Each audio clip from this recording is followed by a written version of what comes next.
নমস্কার, আমি ডক্টর অনিরুদ্ধ সিনহা সরকার। আমি একজন অর্থোপেডিক সার্জন এবং আমি কুচবিহারে কর্মরত। আজ আমি আপনাদেরকে একটি গুরুত্বপূর্ণ বিষয়ে বলবো, সেটি হলো অস্টিওপোরোসিস। অস্টিওপোরোসিস মানে হাড়ের ঘনত্ব কমে যাওয়া এবং তাতে হাড় দুর্বল হয়ে যায় এবং ইজিলি ফ্র্যাকচার প্রোন হয়ে যায় এবং যে কোনো সময় ভাঙার চান্স বেশি থাকে। আমাদের ভারতবর্ষে দেখা যায় যে বয়স হলে হাড়ের এই অস্টিওপোরোসিসের হার বেড়ে যায় এবং পোস্ট মেনোপজাল মহিলাদের ক্ষেত্রে দেখা যায় যে অস্টিওপোরোসিসের পরিমাণটা বেশি দেখা যায় এবং 50 বছরের পর 50% পুরুষের ক্ষেত্রে দেখা যায় অস্টিওপোরোসিস এবং 40 বছরের পর অধিকাংশ 80% মহিলাদের ক্ষেত্রে এটি দেখা যায়। অস্টিওপোরোসিসের যে সিমটমস সেগুলি হলো বিভিন্ন হাড়ের বিভিন্ন অংশে ব্যথা হওয়া, জয়েন্ট পেন, হাড়ে ব্যথা হওয়া, এছাড়া বয়সের সঙ্গে সঙ্গে কুঁজো হয়ে যাওয়া কিংবা হাইট কমে যাওয়া এবং খুব ইজিলি পড়ে গেলে, হয়তো বাড়িতেই পড়ে গেছে, পড়ে গিয়ে হাড় ভেঙে যাওয়া, এগুলি থাকলে বোঝা যাবে যে অস্টিওপোরোসিস রয়েছে।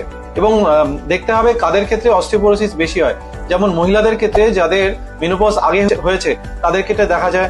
এছাড়া যারা নিয়মিত কোনো ওষুধ খাচ্ছেন, যেরকম স্টেরয়েড, অ্যান্টি এপিলেপটিক ওষুধপত্র, কিংবা যাদের ডায়েটে ডেফিসিয়েন্সি রয়েছে ভিটামিন ডি, ক্যালসিয়ামের, তাদের ক্ষেত্রে দেখা যায়। কিংবা যারা নিয়মিত নেশা করেন, অ্যালকোহল নেন কিংবা স্মোকিং করেন, তাদের ক্ষেত্রে অস্টিওপোরোসিস দেখা যায়। এছাড়া দেখা যায় যারা নিয়মিত এক্সারসাইজ বা শরীরচর্চা করছেন না, তাদের ক্ষেত্রেও খুব তাড়াতাড়ি অস্টিওপোরোসিস আসে। এর ট্রিটমেন্ট কিভাবে করা হয়? আমাদের প্রথমে বুঝতে হবে যে আমাদের যদি রোদের মধ্যে আমরা দৈনন্দিন শরীর চর্চা করি, যদি মর্নিং ওয়াক করা হয়, সেক্ষেত্রে আমাদের বনে যেরকম, হাড়ের মধ্যে যেরকম আমাদের স্ট্রেংথটা বাড়ে এবং তার সঙ্গে রোদ থেকে আমরা ভিটামিন ডি পাই, তাতে আমাদের অস্টিওপোরোসিস অনেকখানি প্রিভেন্ট হয়। এছাড়া আমাদের খাবারে সঠিক মাত্রায় ভিটামিন ও ক্যালসিয়াম দরকার। যেরকম আমাদের 40 বছরের পরে আমাদের প্রতিনিয়ত 500 মিলিগ্রাম করে ক্যালসিয়াম প্রয়োজন হয় এবং 80 বছরের পর, 70 বছরের পর সেটি 1000 মিলিগ্রাম করে প্রয়োজন হয় এবং সেটি আমাদের ডায়েটে থাকা দরকার।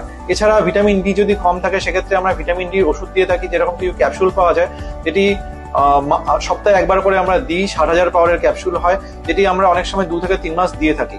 এছাড়া খাবারের মধ্যে যেরকম দুধ, পনির, দই, এছাড়া মাছ, মাংস, এর মধ্যে আমরা অ্যাডিকুয়েট পরিমাণে আমরা ভিটামিন ডি ও ক্যালসিয়াম আমরা পেয়ে থাকি। এছাড়া যেসব মহিলাদের ক্ষেত্রে আগেই মেনোপজ হচ্ছে, তাদের ক্ষেত্রে আমরা হরমোন রিপ্লেসমেন্ট থেরাপি দিতে হতে পারে, যাতে অস্টিওপোরোসিসটি প্রিভেন্ট করা হয়, যার জন্য আমরা তাদেরকে গাইনোকোলজিস্টের কাছে পাঠাই।